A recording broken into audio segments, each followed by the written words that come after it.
Hello viewers, welcome to this particular lecture on microbiology. In this lecture, I shall be discussing different aspects of waterborne disease, cause of waterborne disease and their remedy and their damage, all these aspects. Now to start with, what is meant by waterborne disease? Actually, waterborne disease is a group of disease that is normally developing due to contaminated water, particularly when we are using that water for drinking purpose, for bathing purpose, or even it is contaminating our body accidentally. That also will lead to this type of diseases.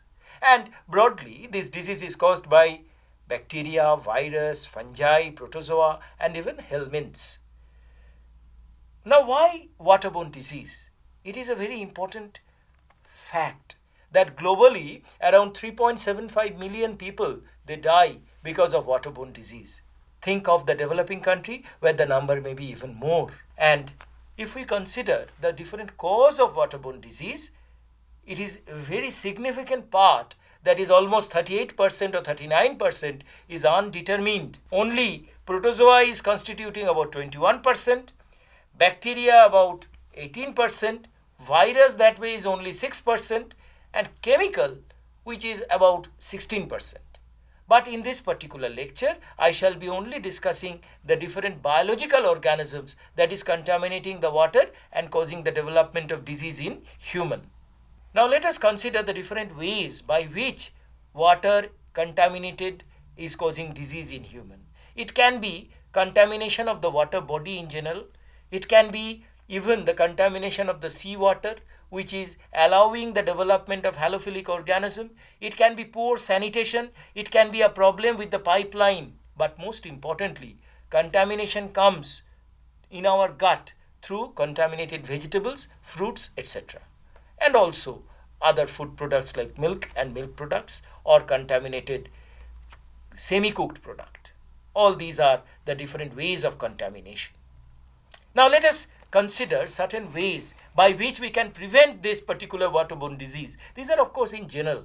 We can have awareness that will prevent lot of contamination. We can boil the water.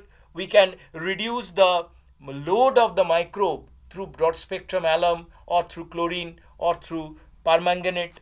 Or sometimes we can maintain the pipeline so that pipeline is free from contaminants. And most importantly, if we are a little bit aware that we will not use the contaminated water for drinking and washing purpose, then naturally the contamination will be less. And most importantly, if we can have the money, we can buy packaged drinking water, which of course will be free from bacteria. And most importantly, like in the Western world, they don't drink water much, but they drink different beverage, soft drink, tea, coffee, etc. That also will reduce the level of contamination. Now let us discuss the different aspects of these waterborne diseases. To start with, I will begin with viral disease. Now coronavirus, actually this virus is mostly entering the respiratory tract, but sometimes it can be waterborne, and it is mainly through this contaminated water. It will enter the pharynx and enter the body and will cause myalgia, will include fever, and there may be cough or sore throat.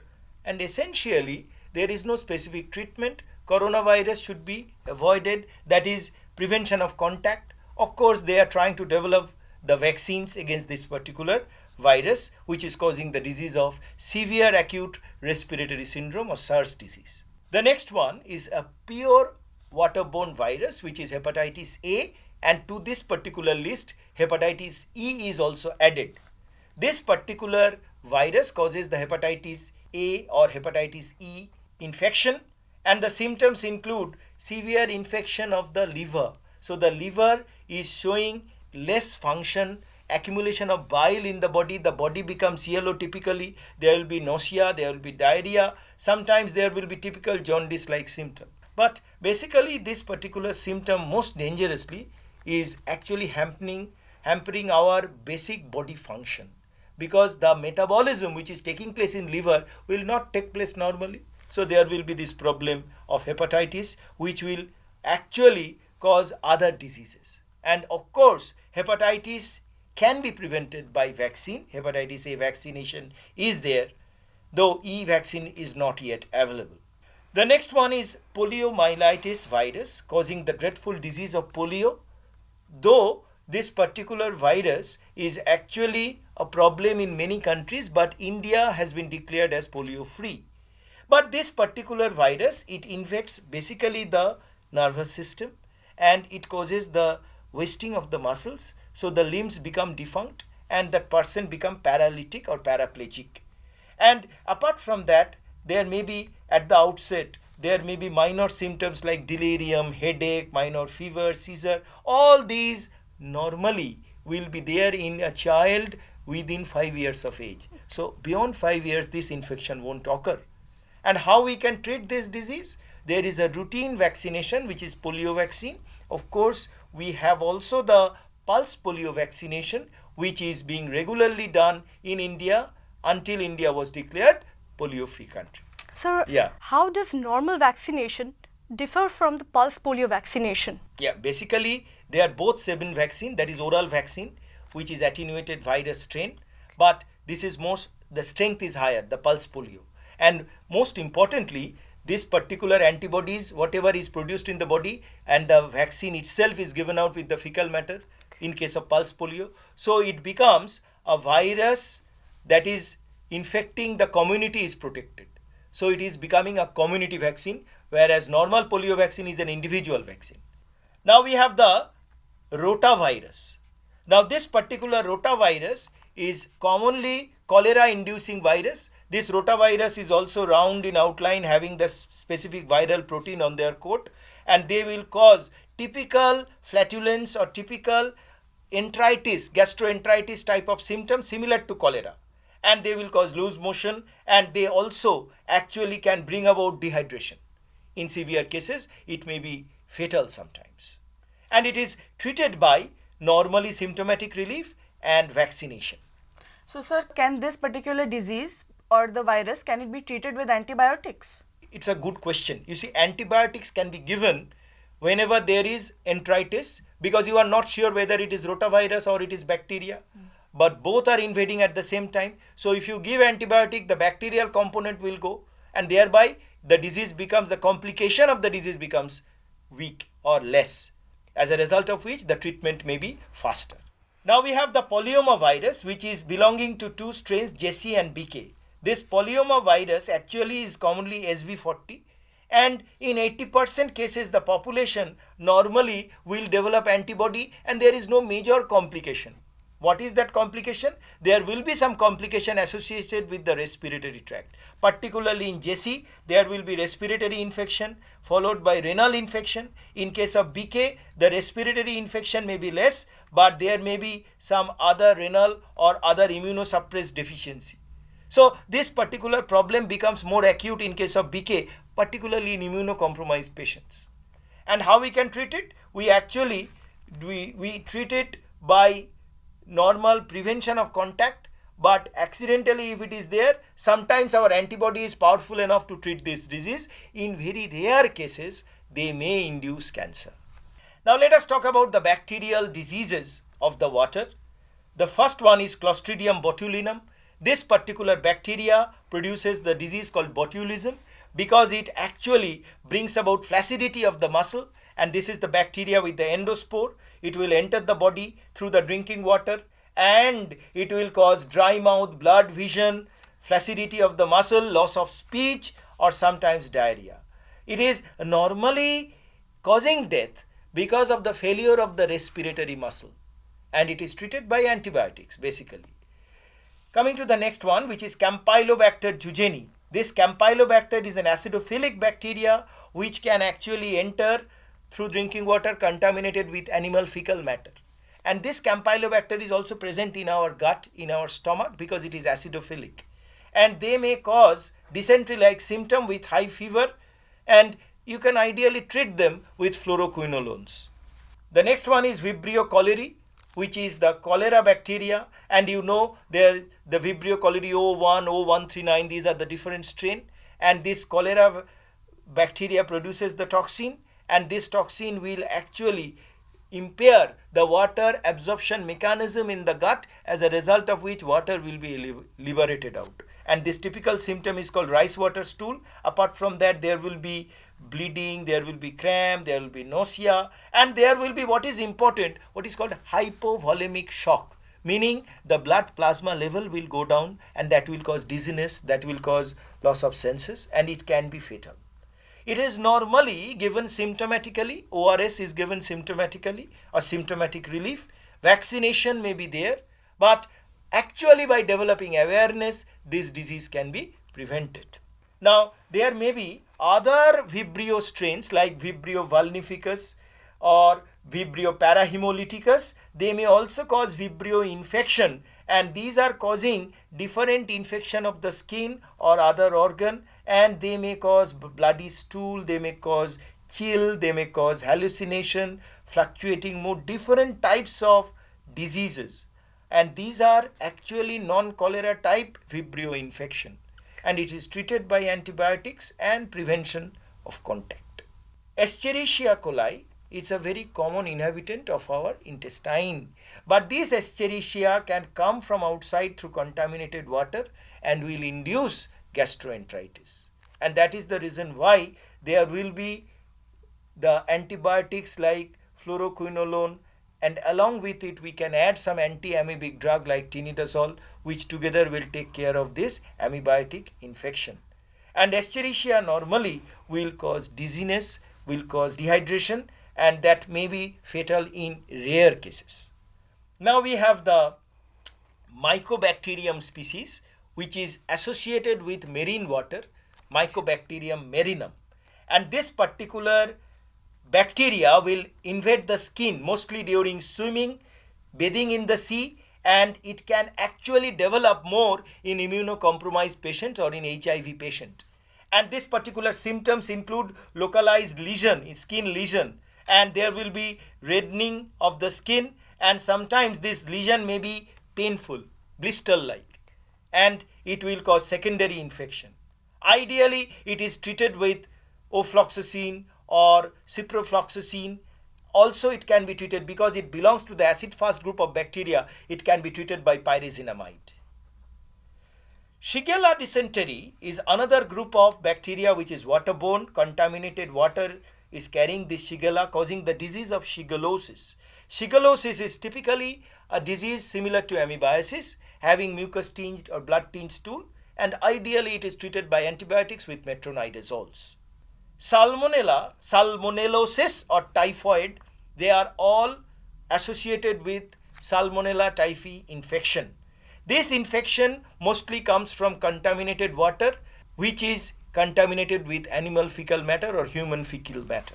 And they are associated with high fever, and that high fever may damage the brain, as a result of which there will be delirium, there will be spleen enlargement, and there will be sometimes typical skin allergy. We call it rose spot, and this rose spot may develop in the chest or in the abdomen, and this is also associated with typhoid. And ideally, this particular salmonella can be treated by chloromycetin, or presently it can be treated by cephalosporin group, third generation group of antibiotics. So why is typhoid also known as enteric fever? Yeah, typhoid is basically entering through alimentary canal. So it is entering through contaminated water. So there will be some associated symptoms like loose motion, indigestion, flatulence associated with fever. So it is the fever caused by enteric infection. So it is called enteric fever. Now we come to legionellosis, which is caused by a bacteria called Legionella pneumophila. This Legionella is actually causing a fever called Pontiac fever, which is mild influenza with pneumonia, and there will be chills and typical pneumonitis, anorexia, muscle ache, all these typical symptoms. Sometimes diarrhea and vomiting or nausea may be there. The symptomatic therapy is given with particular second or third generation antibiotics. Now let us come to the next group of organism, which is the protozoa. The protozoan disease actually is most important. As I showed you, almost 20 to 21% of waterborne infection is caused by protozoa, and these protozoa belong to protists. This particular protozoa Entamoeba histolytica is commonly associated with the water of Calcutta city or Kolkata city, and they are mostly coming through sewage contamination or leakage of pipe, as a result of which the protozoan cyst will enter our body and will grow into tropozoites and cause infection, and there will be abdominal discomfort, fatigue, weight loss, sometimes bloating, and ideally this is treated by metronidazole, which is an anti-amoebic drug. And this is the typical life cycle of this particular protozoa. So the cyst is entering the body and it is actually developing into tropozoite inside the intestine and colonizing in the intestine. It is allowing the more production of mucus, causing bowel irritation, causing inflammation of the intestine, and there sometimes can be damage of the blood vessel, so there will be blood dysentery, and it is actually a persisting problem. It will not be treated in a short time. It takes time to remove this particular entamoeba. And if sometimes it is not treated, the entamoeba cysts will get into the liver and will colonize there and will cause problem of liver as dangerous as liver cirrhosis, which can be fatal. Now the next one is Cryptosporidium parvum, which is causing the disease of cryptosporidiosis. Actually this also comes from contaminated filter or contaminated water pipeline, and it will produce typically flu-like symptoms with water stool and loss of weight and bloating. And basically it can be treated with metronidazole, that is a typical antiemetic drug, though we should keep in mind this particular metronidazole in the long run may cause other teratogenic effect. The Cyclospora catanensis is another typical protozoan infection caused by the cyst, and this is causing infection in the intestine, causing muscle cramp or severe fever, muscle ache and fatigue, treated by tinidazole. The Giardia lamblia, which is another protozoa, is causing the disease of giardiasis, and giardiasis actually is caused by infection in the pipeline, infection in children, because they don't have this habit of washing their hand. So that's why the cysts which are there in the ground, and the ground is coming in contact with the hand, so this is called hand to mouth infection and mouth to intestine infection. And this giardia cyst will be actually continuing for a longer period, colonizing for a greater period than entamoeba, and will cause discomfort. And sometimes, very often, we don't see giardia only. It's called mixed amoebiasis, where there will be giardia, where there will be entamoeba, where there will be cyclospora, all these. So naturally it is a complicated case where only anti-amoebic drug may not be useful. We will have to take anti-amoebic drug with antibiotic like fluoroquinolone with tinidazole. Now we come to this particular microsporidia, which is causing the disease of microsporidiasis. This typical protozoa can enter the bloodstream and can go up to the brain, causing brain infection. So it can cause encephalitis-like syndrome. But basically this particular disease is associated with gradual loss of water due to diarrhea and muscle cramp. In rare cases they can go up to the brain, but it can also be treated with anti-amoebic drugs. Let us come to certain fungal disease that is present in contaminated water. This fungal disease will include the Candida group of fungi. The Candida albicans, the Candida tropicalis, the Candida parapsilosis. They cause the disease of candidiasis. Candida infection can be in the skin, can be in the alimentary canal, can be in the vagina, can be in any part of the body which is exposed to fungal spore. And this particular fungi, because it is acidophilic, it can even survive in acidic pH and will induce severe symptoms like itching, severe indigestion or severe immune related disorder, and actually it is more common in immunocompromised patient. This particular treatment is by different topical antifungal cream like miconazole, like clotrimazole, or sometimes by mouth you can take fluconazole to treat this particular infection. This is Cryptococcus. Cryptococcus is also a unicellular yeast-like fungi belonging to Basidiomycetes group, and they are mostly developing in the skin when the skin comes in contact with contaminated water. and as a result of which there will be typical boil-like symptoms, and the particular person will show some hypersensitivity itching due to the reaction of the fungal spore with the dendritic cell below the skin surface. And it can also be treated by fluconazole, or sometimes some base analog therapy is given, though it is risky because the human cells are also affected, that is called flucytosine. Now let us consider, all this time we were talking about microbes, but there will be some macroscopic animals which are called metazoan infection. Mostly it will include the different helminth. One such helminth is Enterobius vermicularis, the typical enterobiasis, and this is mainly through contamination of eggs in the drinking water. It will cause perianal itch, nervous irritability, and typical insomnia. Basically, this particular infection can be removed by pyranthal palmoate. Another nematode infection is the very common, our own roundworm. Roundworm infection is very common in this country because of this contamination of the larvae called rhabditiform larvae. And the roundworm can be of two sexes. The male and the female are different. You can see clearly that the female is bigger than the male, and they will also cause inflammation, they will cause diarrhea. Sometimes it can go into the lung, causing breathing distress, and this breathing distress is similar to what is called Loeffler syndrome. So basically this roundworm infection can be treated by anthelmintic drug like mebendazole and albendazole, and it can be actually cured.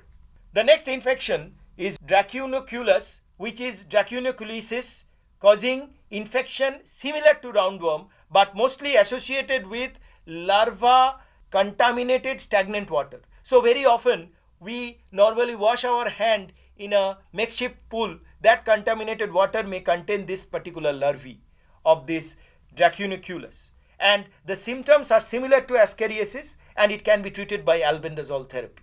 But this Scytosoma is another infection of this same nematode, which is actually contaminating due to snail invasion in the fresh water. So very often the Paella globosa, which is growing in a pond, the Paella globosa may harbor this particular cytosoma, and they will also cause infection of the gut. At the same time, they can get into the kidney, they can get into the urinary tract, causing damage in the urinary tract, and there will be blood in the urine. So urinary tract infection may be there. Sometimes it may cause skin infection. At times it may penetrate out of the skin from the peripheral blood vessel. And it can also cause muscle ache and is treated by albendazole. But albendazole therapy should be given at an early stage before the pathogen has entered into the blood vessel.